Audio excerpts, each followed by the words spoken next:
All right, everyone. Welcome back to the Anti-Media. And wow, we are in some crazy times right now. And I think everyone knows what's going on with the gun issue. I'm sure everyone has seen it in their Facebook news feed over and over again. Everyone they know has an opinion on this. I may be the only neutral person in the world on this issue. But there are so many issues going on right now. I mean, we may look back and see this period of time as kind of an intersection, a nexus. I don't know what to call it, but we're definitely at kind of a turning point here where things could really turn to shit here pretty quickly. So normally we talk about conspiracies on this show. Fortunately, reality has become so insane that all we have to do is just talk about the regular news cycle and we talk about conspiracies. So we're going to get into that here.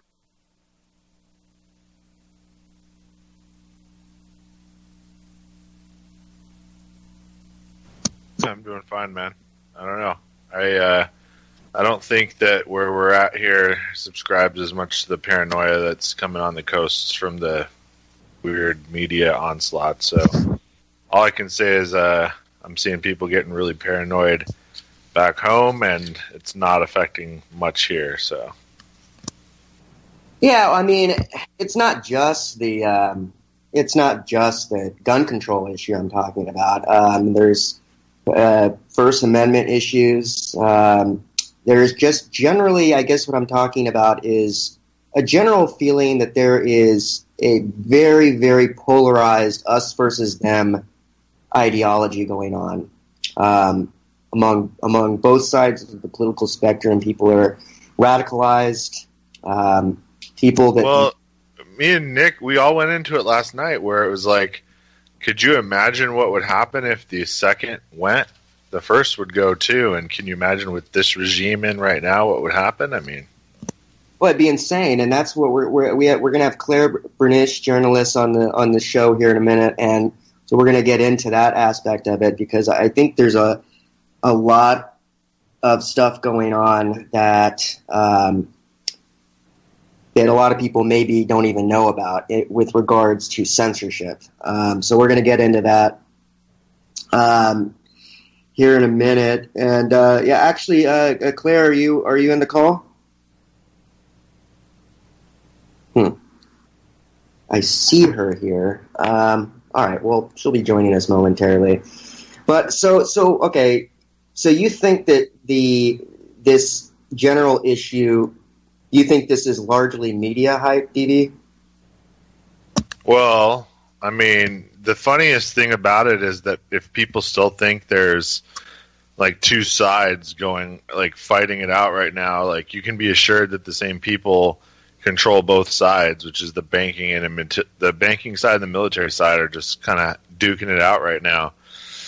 And the same, core families of people that have all the wealth control both sides through, means that aren't even that private. Like they just own these companies. They own, Raytheon. They own Northrop Grumman. They own CNN. They own Disney. You know what I mean? You can trace back who owns all the stocks of these things. That's who controls, at least in the West. That's how control is fomented and passed down generation to generation through these stocks, companies, and everything like that. So it's not a conspiracy. It's just there's always been a fight between the men with the money and the men with the guns, because the men with the money pay men with guns, and then the men with the guns say, why am I accepting money? Why don't I just shoot the guys with money and take their money?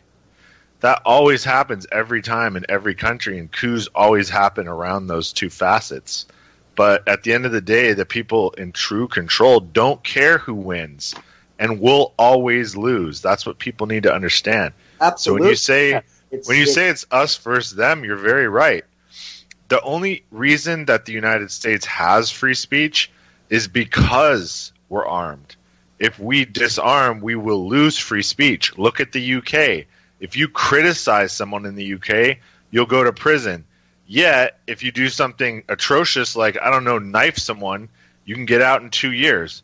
So we do not want UK or Australian or New Zealand society to come here. But do we need to refine American society? Absolutely. We've been needing to destroy our empire for a long time.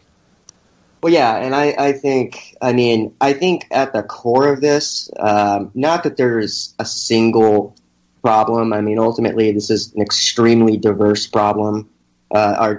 This overall conflict is very complex. It's not just one issue. But I do think if we were to distill it down to a core issue, I would have to say that, corrupt government is behind a lot of it because people don't trust what their government is doing. And that causes all kinds of problems because it creates this general conspiratorial atmosphere that causes people to turn on each other. What's interesting is the left is, as much as the left right now hates the president, the left is very much pro-government, pro-mainstream media. They want the status quo deep state in control, whereas the right, who I typically disagree with on almost every issue, but the right is actually the one championing, even though they have their president in office, they're the ones championing this idea that there is a deep state conspiracy and that, there's kind of a larger conspiracy going on right now to maintain control in a few hands. I would love to know, what's going on. But there's so much disinformation that, just a second, I'm trying to get Claire on here, but as usual, there's technical problems. What more can you say with these scripted performances CNN's forcing these kids to do, dude? It's beyond fucked up what NDAA 2012 did. I don't think people understand that they're legally lied to now. And there's not going to be any repercussions for these people. They're going to get golden parachutes when they retire or they're let go or they resign. And that's the fucked up part, is that there's been an uptick in mass shootings since 2012 because I don't think a lot of them are real, dude. Yeah. Just a second. Okay. All right, we're getting into false flags now. Way more than that. More like wag the dog in the most fucked up way there is, which is like, actually have people come in and shoot people, blame it on these damn kids, these teens that are on psychotropic drugs who are probably MK Ultra out of their minds. And I'm sorry, man. Especially Sandy Hook was already it started to be broken down now in court. Like, they can't prove the facts that they used to portray this as the event that it wasn't. And you can look up that guy. I said his name, I think months ago. Wolfgang Halbig is he went to civil court, and the town or I believe it was actually the state of Connecticut, I think they tried to sue him for libel, and they couldn't prove anything about Sandy Hook. They literally couldn't prove it in court. So this guy's now in a counter law. I mean, he's going to win millions of dollars, and it's going to blow open this whole shit in a charade that for what it was. Now, I'm not saying kids didn't die. That's the horrible thing about it. It's just like Vegas. People died. Why wouldn't they? I mean, they just want the biggest event to push an agenda. That's always what it's about. Yeah, I mean, and there's also the chance, Nick brought up the point last night that it's possible that this is just extreme ideological opportunism, which is that they're waiting for these events to happen and then you capitalize on them. Well, they can create it through things that are not science fiction. I mean, we've been able to more or less mind control people for damn near 100 years. So where do you think they're at now? I mean, they're far beyond. They were dosing the American public with LSD in the 60s and admitted it in the 80s. I mean, it's 20 years behind where they'll say what they can do. I don't even know what they're doing now, man. Maybe they're doing mass mind control, and that's what the sheeple phenomenon really is. Well, that's a big question. I'm actually in a conversation with a guy. Have you heard of the Tiffany Jenks case? I only have heard her name, don't know much about it. Okay, well, that's just another one of these cases where there's a guy I'm speaking to, her ex-boyfriend thinks that, she was under some kind of mind control. And there was, of course, the Aaron Alexis case, the Navy Yardsman who shot up the yard there, and he had inscribed ELF into his gun, which, of course, stands for electronic low frequency, which is, of course, the way in which some people think that the government is sending certain signals to people. And look, I think it's almost a certainty that they have the ability to do that.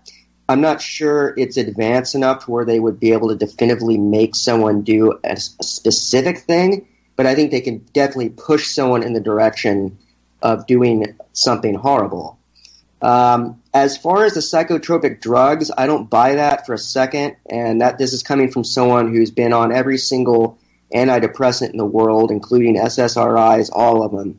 And that stuff has never, ever made me the slightest bit violent. In fact, what about it in a combination with other things, though? That's possible, and I'm sure there are people for whom these drugs do have terrible ramifications, but it's certainly not the norm. I mean, especially with these kids. I've known many people who have also taken them, and yet with teens, it's a possibility. But I mean, my doctor put me on Prozac. I'm not on it anymore. My doctor put me on Prozac when I was 18, and I was a late bloomer too, so I was still very, very adolescent at that point. I got Prozac at 16. There's Claire. Prozac at 16. All right. Well, you got me beat by a couple years there. Yeah, I got it right when it came out, and it ruined my life because I didn't need it at the time, and then it was a waterfall from there because all of the doctors were so excited about it, this drug, this first-time thing that could actually solve people's problems. It became a cascade, and a lot of people ended up on a lot of drugs they didn't need to be on. So. Right, and that's a huge problem. And honestly, the pharmaceutical issue, I mean, that's such a complex issue, and I've gotten into so many arguments with people over the years. For me personally, there are certain medications that help me dramatically with depression, with bipolar, with anxiety, with all that stuff. But there's plenty of reasons to be distrustful of big pharma. I'm not sure that you could use psychotropic and SSRIs as a strategic way of causing false flags. There's just simply too many things that can go wrong. So I don't buy that theory for a single second. But now that I've got you on now, Claire, because one thing I really want to get into is the censorship issue that's going on right now. And I know this is an issue that you've been covering for a while, and I have some thoughts on what's going on, but I want to get from you the latest on what you think is going on and why the assault on the First Amendment is actually a far more legitimate threat right now than any assault on the Second Amendment. Yes, absolutely, hands down, without question. Because when you have an inability of the press or of actually anybody else to really propose an opposing viewpoint or a dissenting opinion, when that's suppressed or quashed or kind of ridiculed in social media or whatever, then you're dealing with a position where the mainstream press is dictating what it is that you're supposed to care about. Okay, I'm sorry. This is such an emotional thing for me because I've been fighting this all my life, and I remember reading 1984 and thinking, yes, it absolutely could happen here. I just didn't think that it would happen in my lifetime. So yeah, it's an interesting... 100 times more insanely, powerful than what he actually wrote. You didn't know corporations would be involved with the government too. Right, and all of us. I mean, this is the thing that I found out. when you start talking about banning speech or dictating speech of, pronouns or anything else, what you can say, then that is when you come into that really, really red area where it's a domino effect and you're not going to win. And we found this, and we knew this was going to happen about 2015, 2016 with the run-up to the elections. We saw that the term fake news was being used, and it was kind of anachronistic. It didn't make sense, and it was all of a sudden and abrupt. And nobody really understood where it was coming from. But in alternative media, because we had all of us covered the corruption of Hillary Clinton's campaign and the leaks from WikiLeaks and anything else that we could find and report on factually, we were being at some time suppressed, oddly, by Facebook algorithms and Twitter and YouTube and other platforms. And it seemed coordinated at the time, and it seemed ridiculous at the time, and it also seemed as if it were a state propaganda campaign. But there was no proof, and there still is not necessarily proof. But after the fact, we're looking now at this twin campaign with quote-unquote fake news and quote-unquote Russian propaganda, and they're inflammatory terms now. And so you can divide the populace with these terms, but neither of them hold any weight. Like, fake news was a propaganda campaign started on the idea that people cannot decide for themselves what is actually fake and what is not. But if people from even slightly earlier than the internet remember, you have the tabloid rags on the grocery supermarket shelves, and they're obviously fake. What the government is trying to do is say, hey, we're a safe place. You don't have to discern for yourselves. We can do that for you. And when they do that, that means that there is no longer any transparency in government. There's no longer any transparency in the build-up for war, as there is right now with North Korea, China, Iran, and I forget right now, but we're Russia. We're building up for all of these things, and the propaganda campaign and the quashing of the free press are probably the biggest deals for anybody to be concerned with, and yet nobody seems to care at all. No one gives a fuck. No, most people don't know, but even people who do know don't give a fuck. No, well, if you say something hollow like freedom of the press, it sounds, oh, yeah, whatever. And particularly after this propaganda campaign has kind of waged war on the truth, you have people saying, well, the New York Times or the Washington Post never print anything that's true. And that's abjectly false. Of course they do. And of course they do good journalism still. It's just that you have to take it with the understanding that they are also state propaganda, and they have basically the leniency to lie to you or to omit the truth at will. So you have to double check. You have to back up what it is that you're seeing. But it doesn't mean that everything they put out is false. And the misnomer of this propaganda campaign that has funding, very direct funding, and saying that you can't say the term fake news without having the root in this propaganda campaign. The term was put out there without reason. There was no sort of plague of misinformation or disinformation. Obama helped cultivate this term.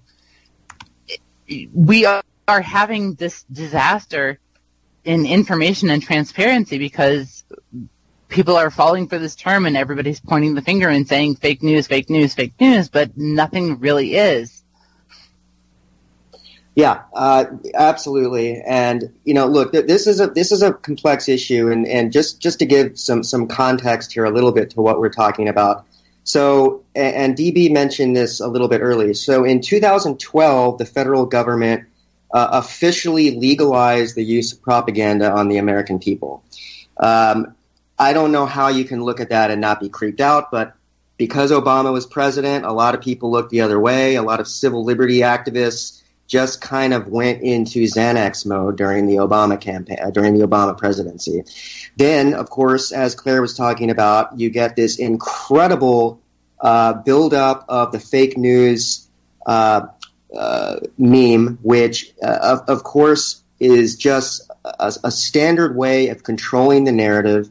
The government and the elite establishment, including the media, which of course has been infiltrated by Operation Mockingbird type aspects for a long, long time, realized that they were losing control of the narrative. So what they did is, of course, is they drove a wedge into the alternative media, and they're doing it on a two-pronged. This is a two-pronged assault.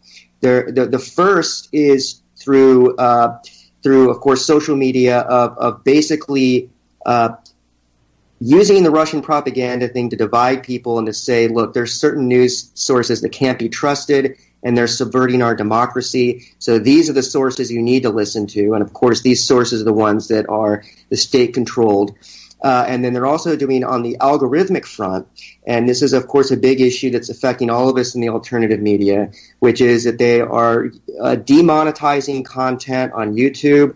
They are restricting the page reach of certain pages on Facebook. They're using algorithmic censorship to make sure that alternative media cannot have the influence that it was having, and which scared the shit out of the government. And, of course, that's why they're doing this now. Now, of course, the one of the newest things, and Claire, I really want to get your perspective on this.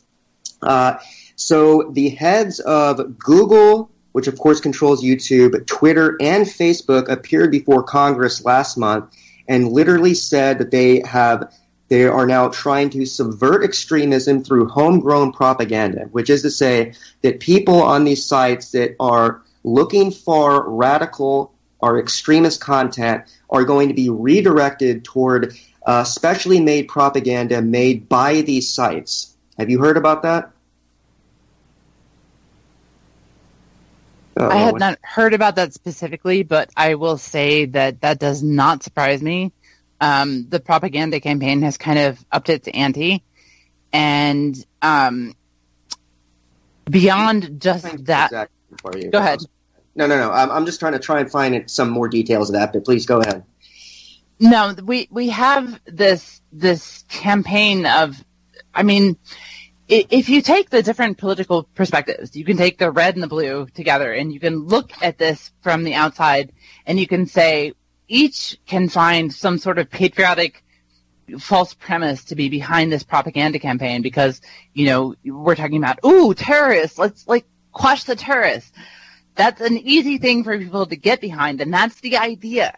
And so we have these programs in place, and I'm sorry, I'm looking at the different premise here, and I'm thinking that part of the problem is that we came into the fake news issue by deception in the first place. There were lists, if people remember, that went out. One was published by the Post, and one was alluded to by the Post, and they made it seem as if independent media and alternative media could not possibly have a voice because they must be Russian propaganda.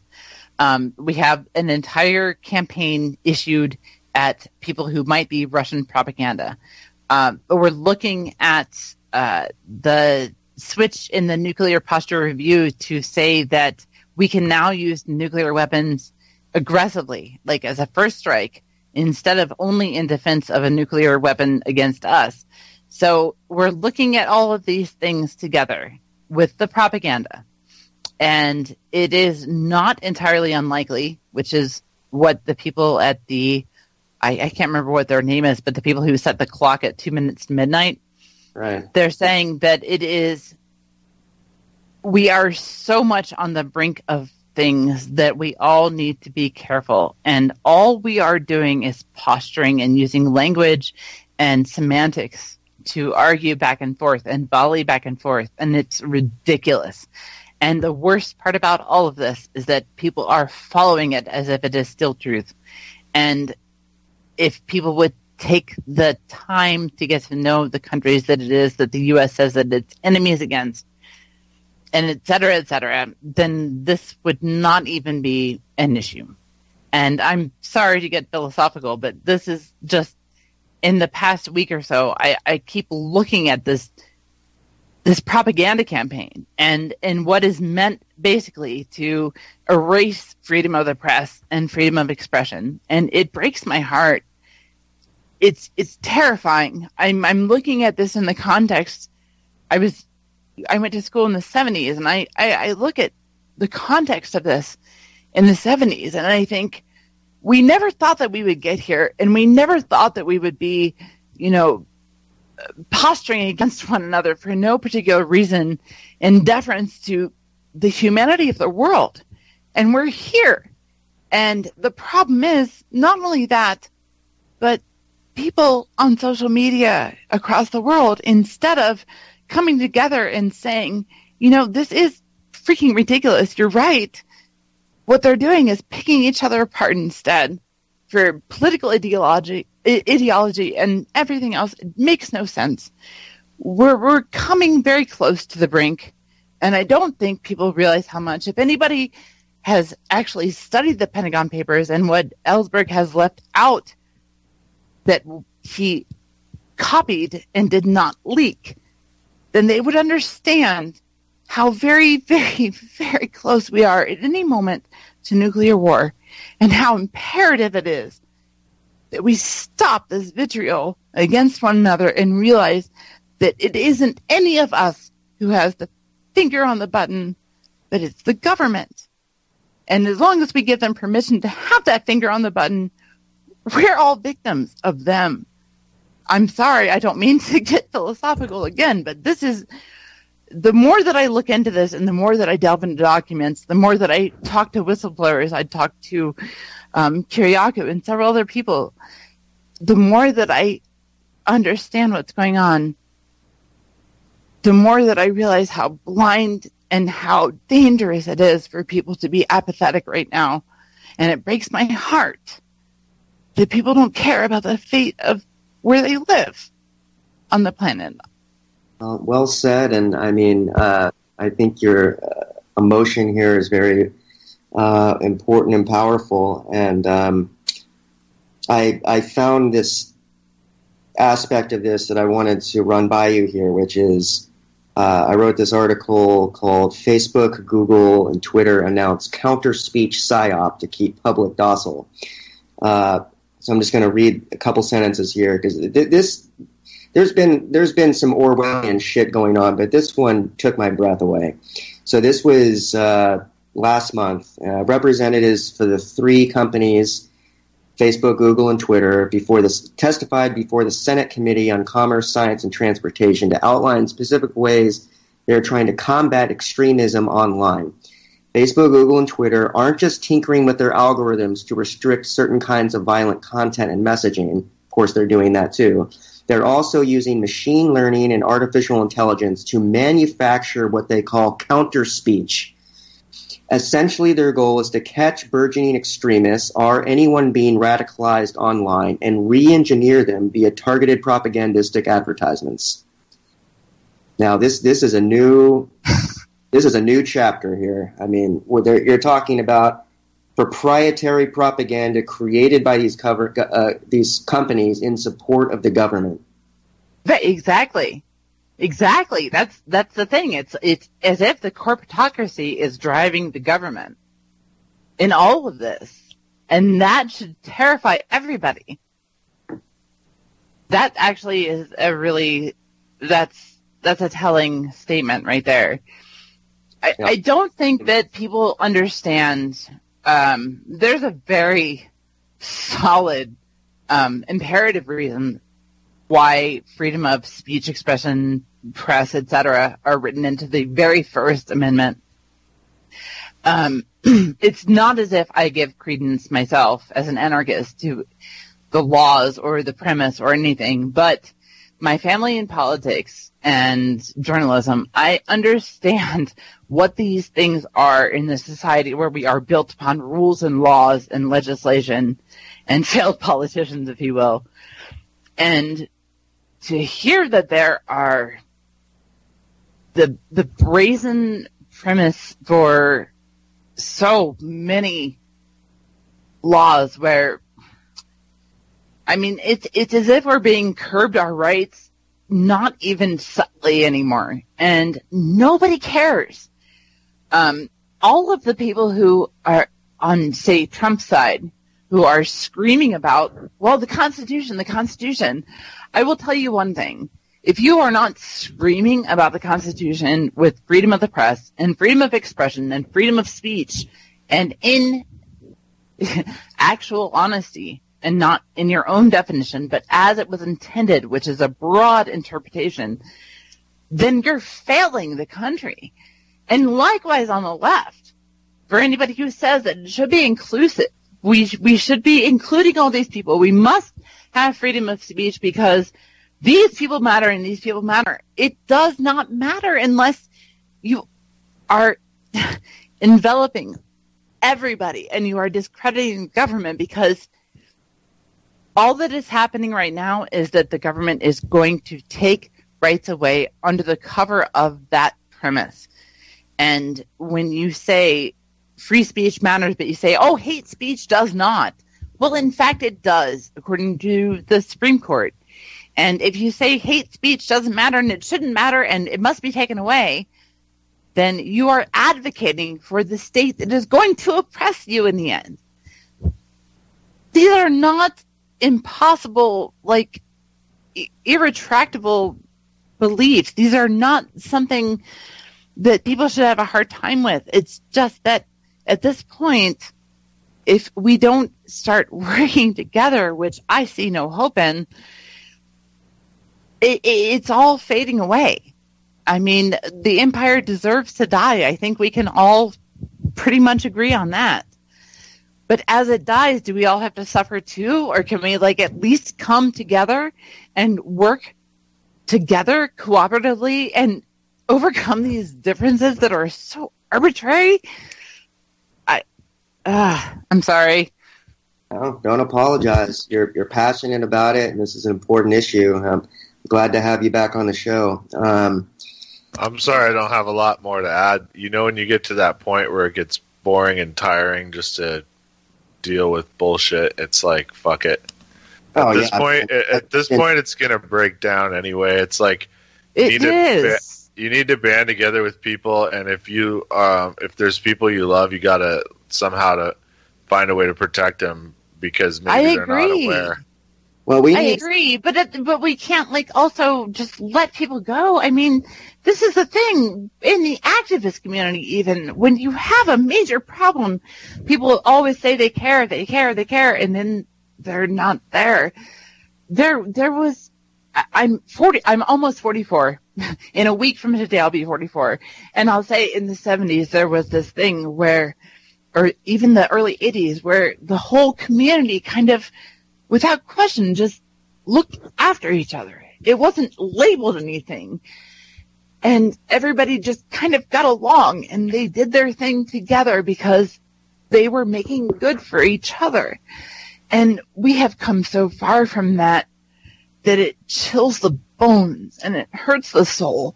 And I'm sorry, but I really wish we could go back there sometimes.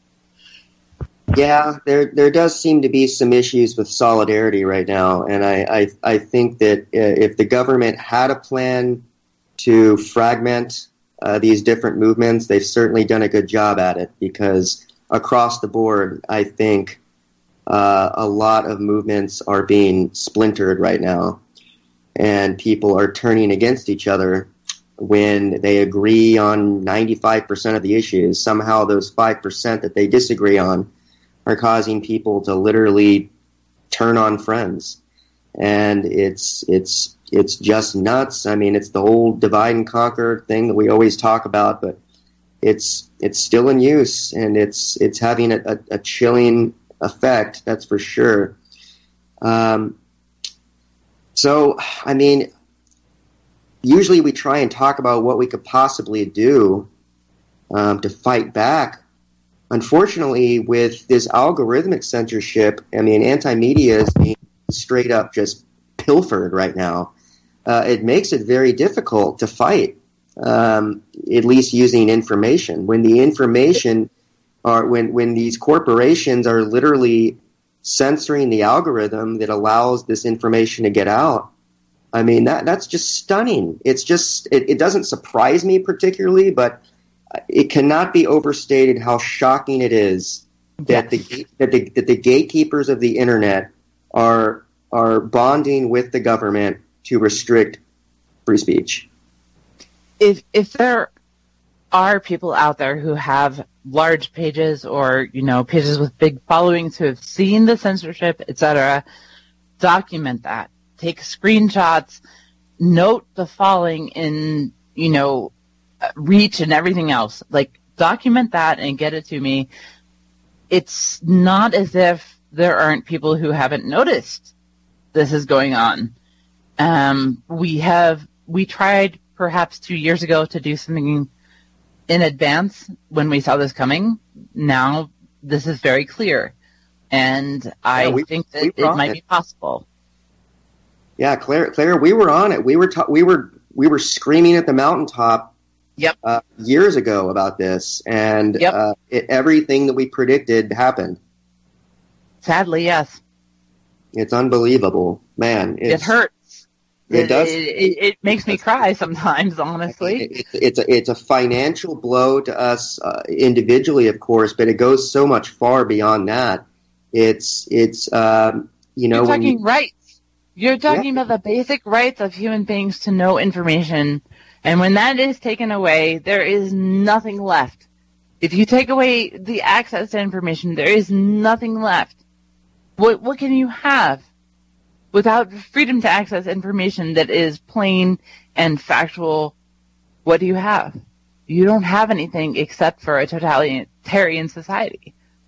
That's terrifying, or it should be. And the scary thing is that it's not terrifying, apparently, to a lot of people. Well, no, and look at the villainization of whistleblowers and leakers that's coming out now.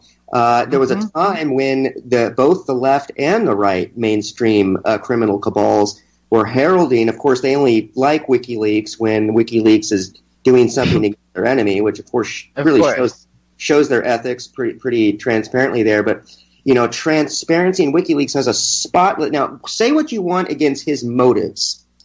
I'm not saying Julian Assange is spotless, but the reporting accuracy of WikiLeaks is flawless.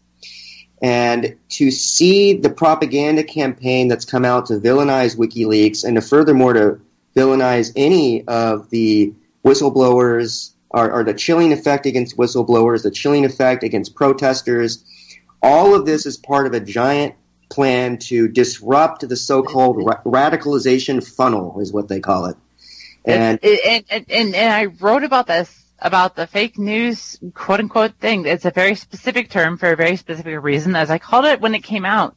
And it's not the only thing. There are several layers of propaganda campaigns going on here. The Russians is another, and I mean, you're hitting on another. It's just that people are, I think at this point, not only unaware, but unwilling to be aware. And that's sad. The left, all they care about is Trump, Trump, Trump. Trump is evil, Trump, Trump. On the right, all they care Trump about is good. Deep state. And it's like, and this is coming from someone who was among the first movement that popularized the deep state phrase. And here Trump comes along and reappropriates it and turns it to garbage because now no one will even listen to you when you talk about the deep state because fucking Alex Jones has been talking about it nonstop. Because they're key terms. These are psychological tactics. They're psychological tactics of propaganda, both fake news and that. I mean, like so many of these things, and people just are not willing to look. Yeah, there's still, unfortunately, there's a lot of cognitive dissonance going on, and there's a lot of people that are just hardwired into their life, into their creature comforts, their pleasures. There's a biological mechanism at work here of just survival of the fittest. Do what you need to do to survive. Turn out anything else that challenges your trajectory, even if it means turning away from the truth. And I think, a lot of people I know are having families right now.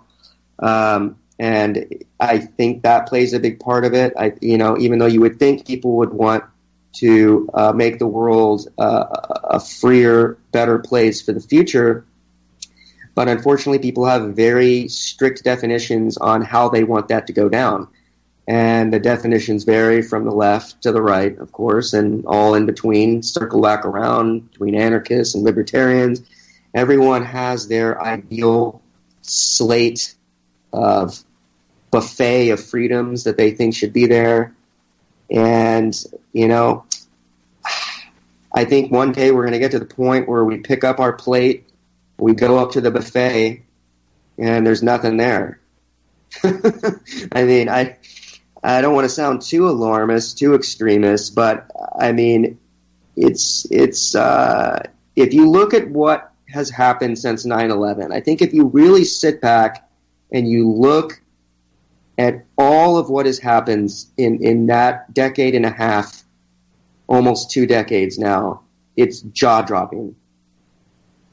And it never would have been possible without the war on terror. The war on terror, absolutely. So it's convenient when you wage war on both a tactic and a concept, how broad the strokes are that you can wage damage against the world. Right. And we have done that. This government has done that for years, and we're looking at the backlash right now, right in the face. And yet this administration is still saying, we are going to posture a nuclear first strike. And all of the facets for that to take place are in place, by the way, for both China and North Korea, and partially for Iran, based on our revision of the nuclear posture review. So it is entirely possible that this asshat might just push the button at the wrong time. Oh, God. So yeah. for everybody to keep in mind. You're always you talk a lot about the propensity for World War III. What do you think right now about where we're at with that situation and what could happen? I will say that the worst thing that the atomic doomsday clock forecasters predict is that it will be an accident. And from what I've seen, based on records and documents and everything else from the past, yes, it will be an accident, absolutely. And it's very close to that right now. It will be somebody pulling the trigger or sounding the alarm when they shouldn't, and we're screwed. An accident with quotes around it, or an accident? No, an accident, as in, like, literally 45 times during, like, the Cuban Missile Crisis, there were accidental false alarms. Like, that is the actual primary concern of the doomsday clock scientists. Oh, boy.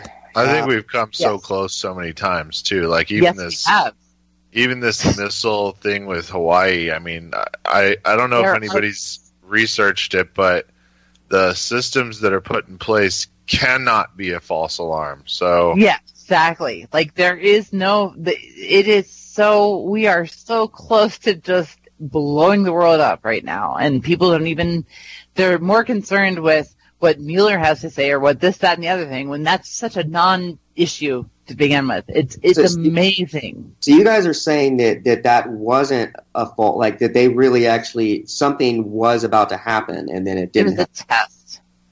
Oh. So it was an actual test, or there was an actual threat? I believe it was. I think, and it's a personal conspiracy theory of my own, that was an actual test to see how the population would respond in the event of a cataclysmic alarm, because we are actually posturing war with these countries where they would be in danger. Well, the ironic thing was that Bill and Hillary were there, though, and that's not for nothing, dude, because there's never conspiracies. Wow. Yeah, man, there's never conspiracies, dude. Yeah, they were there at the same time, both of them. That is weird. All I can say, man, is if there's two people that could bury the world's power structure, it's probably them. But you can't just kill them. What do you mean bury? You mean if we took them out? Are you kidding me? I'm talking about Hillary and Bill, if they talked, could take out the world's power structure. Oh, yeah, of course. I mean, they probably know the full enchilada, yeah. So, yeah, but you can't just off them. Well, you can, but I mean, why not? Well, because then they probably have dead men's switches and shit, and information gets leaked, but not if there's like a global catastrophe.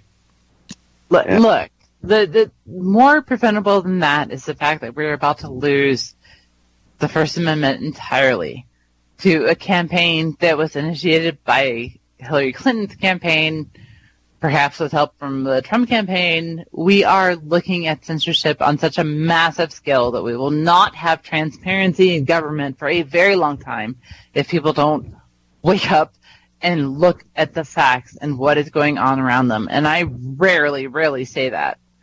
This is disturbing to me on a number of levels, and I really wish that I can join the public to be as concerned as I am. And the question is, how do we bankrupt this corporate, like you said, corporatocracy masquerading as a government? Like how can we make companies like Amazon and Google go away? You can't do anything like that until you expose them first, and that's the goal right and now. then boycott them. Vote with people. Goddamn! I swear to God, if people would just take seriously the fact that if we stop buying their goddamn products, they'll lose control.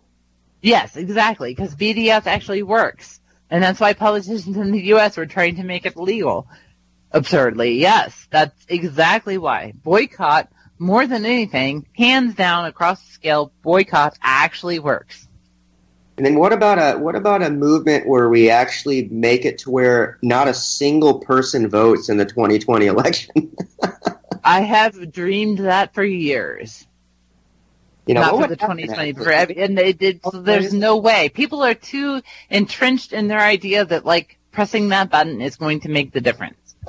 Won't the voting machine just vote for itself, though? I mean, do we really even need to push that button anymore? Well, look, okay, this is a similar question. I'm going to play devil's advocate here. Look, if we're saying that you can affect the corporatocracy by voting with your dollar, then if we vote out the particularly egregious people, why does that not at least make an effect? Because you still have the system of governance in place. You do have the system of governance. It's still the same corrupt system of governance. You still have the same hand-to-hand dollars behind the back. I mean, it's the same thing. And I'd argue a true outsider doesn't last very long either. Yeah. And you can look, how many one-term governors are there? There's tons.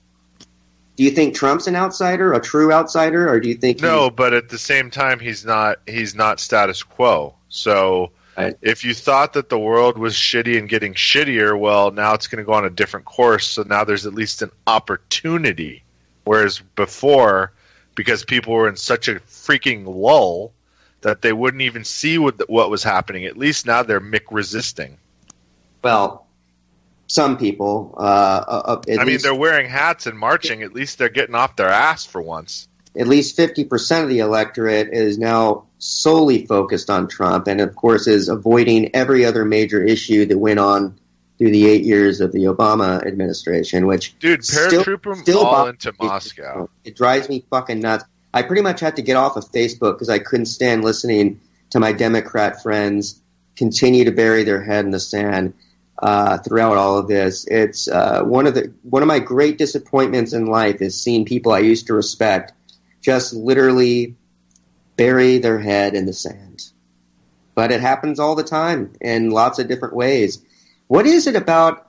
I don't know. It's strange to me. I guess it's because I feel like my ego has been shattered and reconstructed so many different times.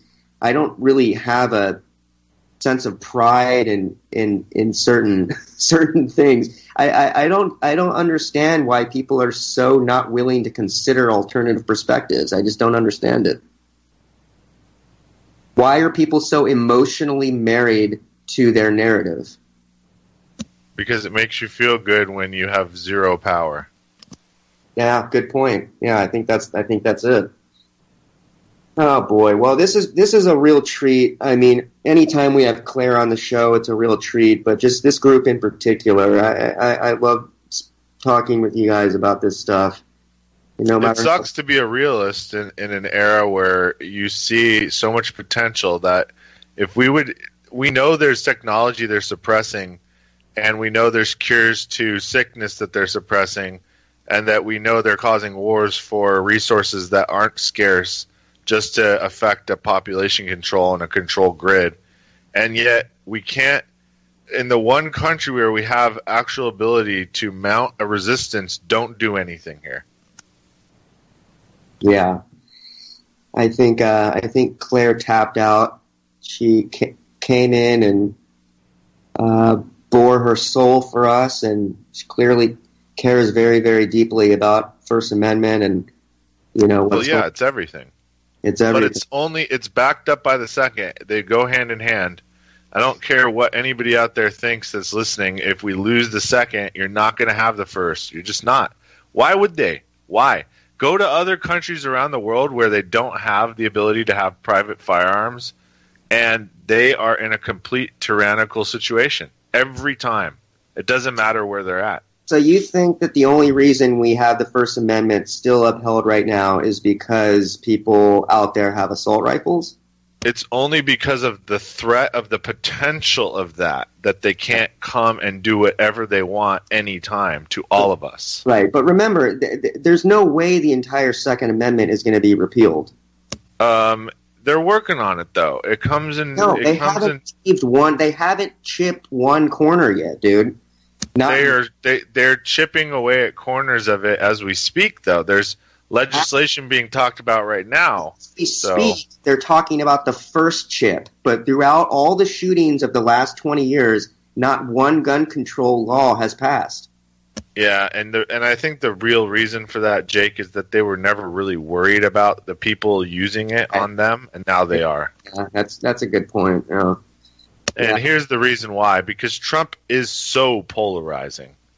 You had the greatest actor ever in the White House for the last 8 years before him.